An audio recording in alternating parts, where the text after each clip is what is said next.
Hello everyone, welcome back to Chill Dill Trades. It's a Sunday, which means market update Sundays. I just made that up, but we'll call it market update Sundays. So today I'm just going to kind of break down S&P 500 and the NASDAQ and kind of where they might be going in the short term and kind of my projections over the next month. But if you find anything extremely helpful in this video, please like and subscribe. It's super helpful. Thank you for everyone who's commented and liked and subscribed so far. I really appreciate it. We have more great content coming. Also, I want to quickly call out in the description of the video, you'll find a Twitch. So me and my buddy, we do a Twitch every Saturday night live stream where we talk about the markets and play video games. So it's something that we love to do. So go follow or subscribe to that Twitch as well. That'd be greatly appreciated. But let's go ahead and jump to the content so we don't make this video too long. But the first thing I want to look at in the markets, which I think is really important, is TLT. So TLT is the 20-year Treasury bond ETF.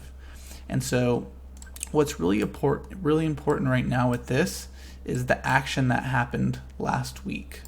So last week around Thursday, the CPI numbers came out, which I would say is which is Consumer Price Index. It's a loose way to kind of gauge inflation in the economy. And so we actually saw the CPI number go to 5, which is the highest it's been I think since 2007 when we saw the dot-com bubble or the housing market crash, sorry.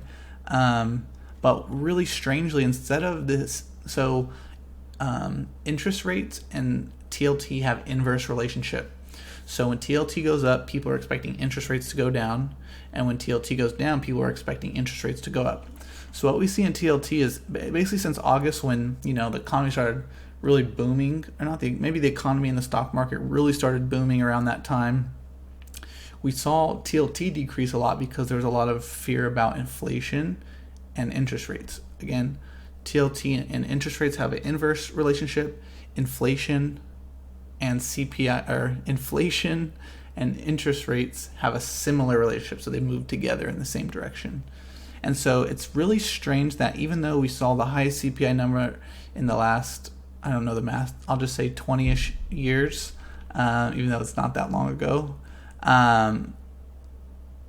we saw TLT break higher, which is a very strange phenomenon. And we'll break into more of what this might mean for the short term. But seeing this breakout potentially means that there's more upside for tech stocks. And so the QQQ or any of these smaller kind of hype tech names you see, the FANG, things like that, we could see some more short-term upside for these. Because what happens is when interest rates go lower, tech companies can basically borrow money at a lower rate, which accelerates their growth. And so seeing this kind of break out above this channel last week, we kind of had this sideways channel here. We broke above this level. It's the wrong line, but we broke above this we broke above this range that we've been in since March, and we broke out to the upside. So pay attention to the TLT. It's either that this is a head fake and we break back lower and we test the top of this kind of channel and we break back down, or we start seeing some more movement to the upside. And if we see TLT go more up to the upside, that means people are looking way in the future, expecting interest rates to come down even or go back down to where they were maybe pre-COVID, as well, or maybe beginning of COVID, as well as seeing inflation and CPI start to cool down a little bit. People maybe are thinking that it's way transitory, which means interest or inflation won't last very long, and so the CPI's number should be coming down. That's kind of what this TLT reading is telling us, but we'll have to see if it's a head fake. So we're going to watch for this channel test and see it, but then we have a really big around 143.6. we have really big resistance, and so if we break above that, there's kind of a really big gap for resistance here. We have a couple gap fills here around the 146 range and 148 range. So these are things that we're going to want to look out on the TLT. Is if this continues to break out, we could see tech go higher. And to kind of go further on that point is I want to look at QQQ divided by SPY. And so what this means is we're taking the SPY value the QQQ divided by SPY value. And so that kind of gives us the relationship between how SPY performs compared to QQQ. And so basically if QQQ, as we can see this giant run, tech has had a giant run, ever since COVID happened basically, and maybe the value names didn't move as much from basically COVID all the way through August. But then once August started coming, we started seeing that the S&P 500 and the Dow started outperforming tech more. So that's why we see it going down. So if QQQ stays constant and SPY price increases, then this chart goes down. But if QQQ goes up and SPY stays constant, then the graph goes up. And so something really important happened this last week. We actually saw that that this ratio broke out to the upside. So we've been in a downtrend since August, but we saw it break out higher. And so this is something really important, and it kind of correlates with the TLT numbers. We saw TLT break out. We saw this ratio break out to the upside. So in the short and intermediate term, we might have tech outperform for the time being. I kind of drew some trend lines. We have this real big area of resistance for this graph. So it's kind of between the 0.85 and 0.82 range. So you can kind of see all this accumulation that's happened in this range. Let me see if I got a little brush mark. I've never used the brush on this. That's not really what I wanted. But we kind of see this sideways. Let me see if I can make this bigger. Ooh, that works great. So we kind of see the sideways action. We can even call it here too. And then we finally broke down. So there's going to be a lot. Let me actually draw some more. We see a lot of accumulation in this zone. So if we do see this QQ divided by SPY break higher, we're going to look for first at the 0.82 to be a lot of resistance. And I'll kind of correlate this to actually what I'm kind of expecting for how QQ is going to move. But we're kind of seeing that this resistance meets this trend line in sometime in July. So we'll have to keep an eye on this ratio. If it stops out at 0.82, if it goes higher and we have a little bit more time to go to the upside, which might extend out to September.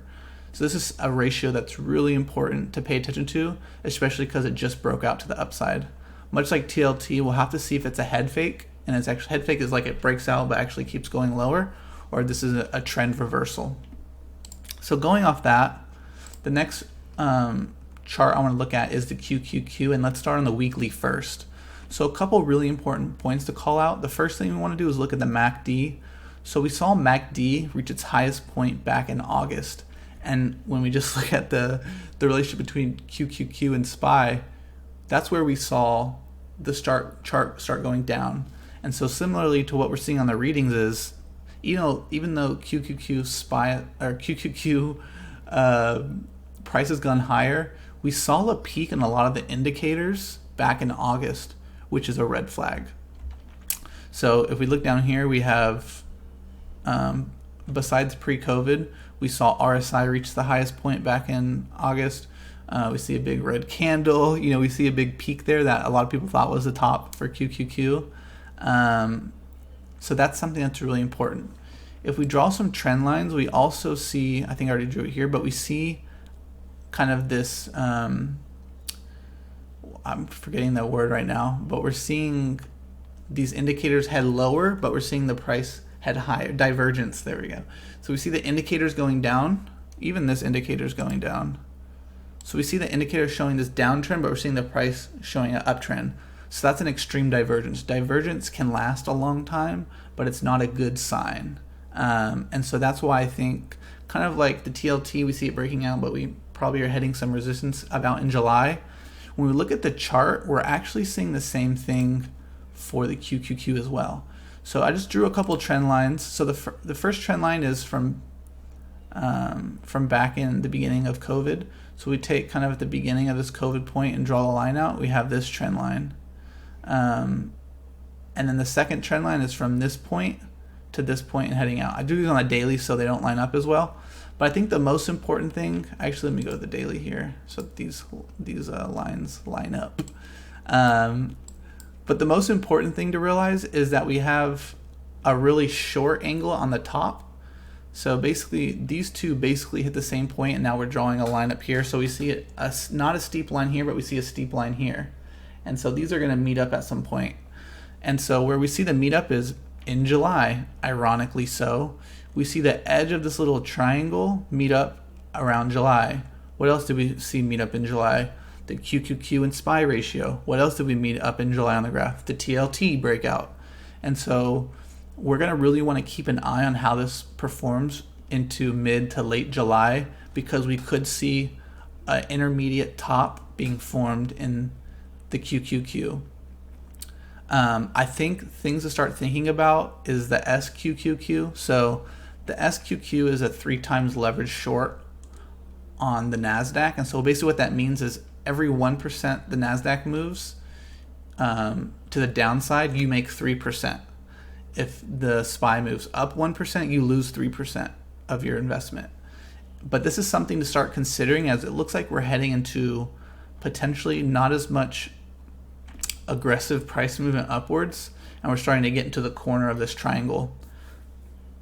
If we for some reason kind of come here and come back down, we also have a secondary triangle off of this point back in March that leads us quite a ways back to December or November.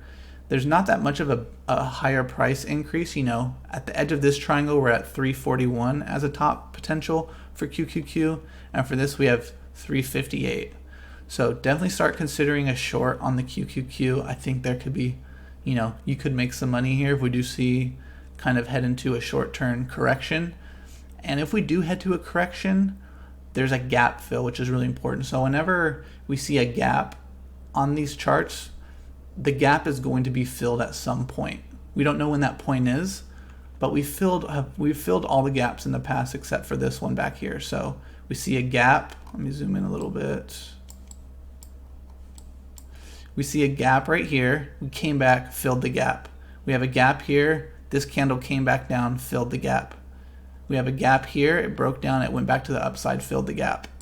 So you constantly gaps being filled, and that's really healthy for the stock chart in the long term. And so kind of keep an eye on this triangle, draw these graphs on your chart, and kind of see where it's projected. We're seeing a very similar thing in the SPY as well. So the only difference is we haven't peaked on the MACD. RSI is a little bit higher on SPY, but we're not seeing as much divergence as we are on NASDAQ. But we are still seeing this kind of triangle forming to the upside. So let me go to the daily chart. I accidentally drew a line there. And so on the daily chart, it looks like we have a little bit more upside because that top angle is a little steeper. So we're going to technically go a little bit high. We have a higher price percentage growth for the SPY.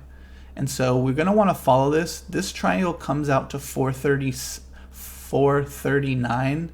In my opinion, I think the safer bet is to short SQQ at this point compared to shorting the SPY. The 3 times leverage SPY short is SPXS. So these are things to start thinking about in the market. But all that being said, I still think we have a little bit more upside. TLT broke out, which is going to put a lot of making people feel very optimistic about tech breaking out more to the upside. We saw the QQQ to SPY ratio break to the upside. We're seeing the SPY and QQQ test all-time highs. And so these are all things that are pointing to there might be another month or so of upside potential. So if there's any stocks that you like in the market that are having a lot of momentum, positive momentum right now, these are stocks that you might want to do little monthly, I would say month-long swing trades on. But that's all I'm going to do. I try to keep the videos under 15 minutes. So thanks for watching the video. If you watched all of it, I really appreciate it. Please like and subscribe. Check out the Twitch link in the description. And I appreciate it as always, guys. Have a great trading week.